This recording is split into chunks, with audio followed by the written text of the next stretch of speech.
काकभुशुंडी जी महाराज का एक नियम है, जब जब राम जी जन्म लेते हैं अयोध्या में, तो काकभुशुंडी जी नीलगिरी से आके अयोध्या रहते हैं।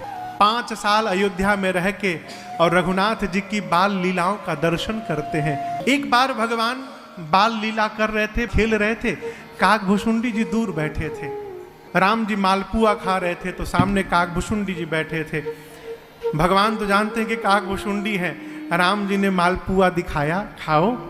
अब भगवान जिसको अपना प्रसाद दे कौन अभागा नहीं खाने जाएगा हो। काकभुशुंडी जी दौड़ के खाने गए, तब तक भगवान रो दे।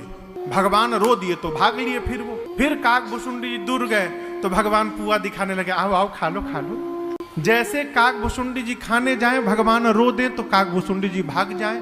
ऐसा चला 5-6 बार। अब देखिए भगवान की माया का प्रभाव।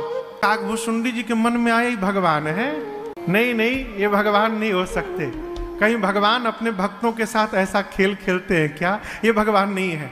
पकड़ा माया ने काकभुशुंडी जी के मन को। रघुनाथ जी वहीं बैठे बैठे अपना हाथ फैलाए उनको पकड़ने के लिए, और काकभुशुंडी जी भागना प्रारंभ किए। 7 बरन भेद कर 3 लोक 14 भुवन काकभुशुंडी जी भागते रहे। भगवान का हाथ उनके पीछे दौड़ता रहा। और दर्शन करिए, काकभुशुंडी जी के शरीर में और भगवान के हाथ में केवल 2 उंगली का अंतर था मात्र, इतनी दूरी।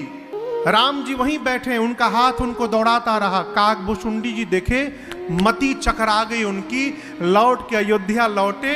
भगवान राम ने अपना मुख खोला और काकभुशुंडी जी भगवान के मुख से भीतर चले गए। भीतर गए, अनेकानेक ब्रह्मांड दिखाई देने लगे, करोड़ों ब्रह्मांड। अब जिस ब्रह्मांड में जहां पृथ्वी है, उस पृथ्वी की अयोध्या में जाते हैं काकभुशुंडी जी, वहां राम जन्म देखने लगे। ऐसे करके काकभुशुंडी जी 100 कल्प भगवान के पेट में रहे। 100 कल्प।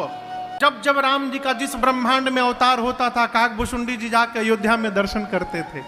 100 कल्प बीतने के बाद भगवान ने मुख खोला, काकभुशुंडी जी बाहर आए। अब दर्शन करिए। भीतर कितना समय रहे? भीतर जाकर आने में बाहर 24 मिनट बीता है। अब भगवान के पेट में 100 कल्प बीत गया है। काकभुशुंडी जी की मति चकरा गई, भगवान के चरणों में गिर गए, प्रभु क्षमा करिएगा, मैंने आप पर संशय कर लिया। तो राम जी ने कहा कि क्या चाहिए आपको?